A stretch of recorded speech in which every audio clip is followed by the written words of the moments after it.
आइए जानते हैं मार्च महीने के कन्या राशि फल के बारे में। तो आपको बता दें, महीना सामान्य तौर पर आपके लिए मिला-जुला या औसत से थोड़ा-सा बेहतर भी रह सकता है। आपके लग्न या राशि के स्वामी बुध ग्रह इस महीने सप्तम भाव में नीच अवस्था में रहेंगे। बुध के लिए ये अच्छी स्थिति नहीं कही जाएगी। सूर्य महीने के पहले हिस्से में अनुकूल तो वहीं दूसरे हिस्से में कमज़ोर परिणाम दे सकते हैं। मंगल औसत लेवल के परिणाम दे सकते हैं, तो बृहस्पति आपको अनुकूल परिणाम देना चाहेंगे। शुक्र से भी इस महीने अनुकूलता की उम्मीद रखी जा सकती है। शनि ग्रह भी अनुकूल परिणाम देते हुआ प्रतीत हो रहे हैं, लेकिन राहु केतु के द्वारा कमजोर परिणाम मिल सकते हैं। इस तरह से हम कह सकते हैं कि मार्च का महीना आपके लिए मिले जुले परिणाम देने वाला रह सकता है। कुछ विशेष परिस्थितियों में परिणाम औसत से कुछ हद तक बेहतर भी रह सकते हैं। तुलना करें तो महीना का पहला हिस्सा जो है तुलनात्मक रूप से बेहतर रह सकता है।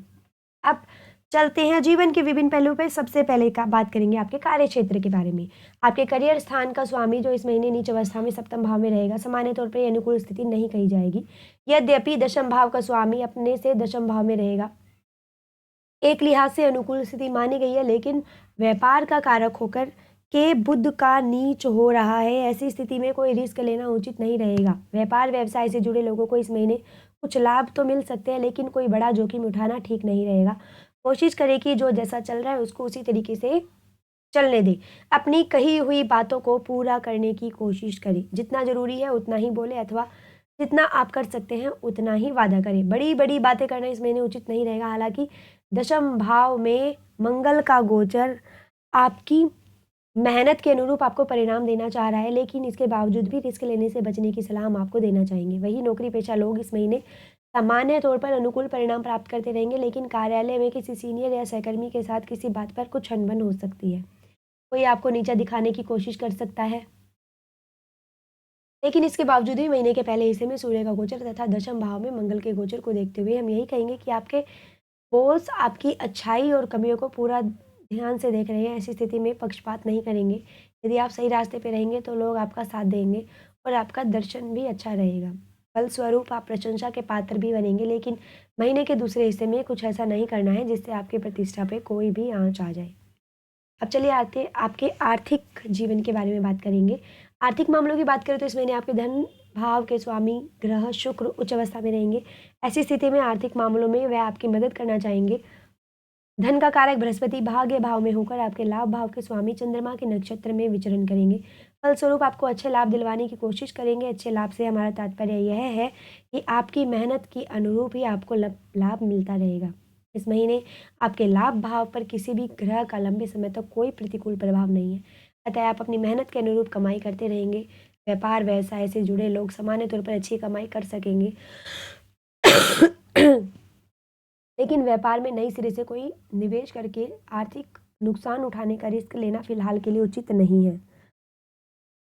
वहीं संचित धन की स्थिति इस महीने सामान्य तौर पे अच्छी रहने वाली है। बचाया हुआ धन सुरक्षित रहने की अच्छी संभावना है। इस महीने होने वाली कमाई का एक बड़ा हिस्सा बचाने में आप सफल रह सकते हैं। कुल मिलाकर आर्थिक मामलों के लिए यह महीना औसत परिणाम देता हुआ प्रतीत हो रहा है। फिर भी तुलना करें तो महीने का पहला हिस्सा तुलनात्मक रूप से अच्छे परिणाम दे सकता है।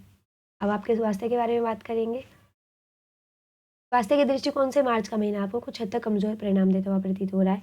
आपके लगन या राशि के स्वामी बुध ग्रह इस महीने आपके नीच अवस्था में रहेंगे और स्वास्थ्य के लिए अच्छी स्थिति नहीं कही जाएगी। लगन पर राहु जैसे पाप ग्रहों का प्रभाव भी स्वास्थ्य के दृष्टिकोण से अच्छा नहीं कहा जाएगा। ऐसी स्थिति में बीच बीच में स्वास्थ्य पीड़ित रह सकता है, विशेषकर सिर दर्द, बुखार या फिर स्वास्थ्य इत्यादि से जुड़ी हुई समस्याएं आपको देखने को मिल सकती है। मंगल ग्रह की चतुर्थ दृष्टि प्रथम भाव पर होने के कारण रक्त से संबंधित कुछ परेशानियां भी आपको देखने को मिल सकती है। ब्लड प्रेशर इत्यादि की शिकायतें भी देखने को मिल सकती है, अर्थात जिन्हें पहले से ब्लड प्रेशर की शिकायत है उन्हें इस महीने सावधानी पूर्वक निर्वाह करने की आवश्यकता रहेगी। माथे पर या फिर सीने पर कोई चोट खरोच ना लगने पाए, इस बात का आपको ख्याल रखना जरूरी रहेगा। आरोग्यता का कारक ग्रह सूर्य महीने के पहले हिस्से में छठे भाव में रहेंगे। यह अनुकूल स्थिति है, लेकिन रोग के कारक ग्रह शनि के साथ युति करेगा। यह थोड़ी सी कमजोर स्थिति है। वही महीने के दूसरे हिस्से में सूर्य सप्तम भाव में रहेगा। यह भी एक कमजोर कारक है, अर्थात सूर्य के द्वारा इस महीने कोई विशेष सपोर्ट नहीं मिलेगा। फिर भी महीने के पहले हिस्से में सूर्य तुलनात्मक रूप से ज़्यादा सपोर्ट करते दिखेंगे। कहने का तात्पर्य यह है कि स्वास्थ्य के दृष्टिकोण से महीना थोड़ा सा कमज़ोर है, इसलिए हमें स्वास्थ्य का पूरा ख्याल रखना ज़रूरी रहेगा। बदलते मौसम के अनुरूप अपने आहार विहार को संतुलित बनाए रखना समझदारी का काम होगा। अब चलिए आपके प्रेम में वैवाहिक जीवन के बारे में बात करेंगे। मार्च महीने के लिए यदि आपके प्रेम संबंध की बात की जाए तो इस महीने आपके पंचम भाव के स्वामी शनि बृहस्पति के नक्षत्र में रहेंगे और बृहस्पति गोचर में अनुकूल स्थिति में है।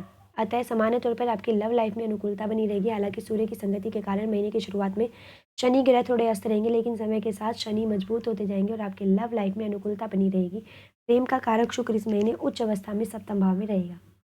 यह भी प्रेम प्रसंग के मामलों में अनुकूल परिणाम देना और दिलाना चाहेगा। विशेषकर ऐसे लोग जो प्रेम पवित्रता के भाव रखते हैं और उन्हें प्रेम के विवाह में बदलने की इच्छा वही रखते हैं, उन्हें शुक्र के गोचर से अच्छी अनुकूलता मिल सकती है। वही वैवाहिक जीवन यानी दाम्पत्य सुख की बात करें तो इस मामले में महीने परिणाम जो है वो मिले जुले रहने वाले हैं।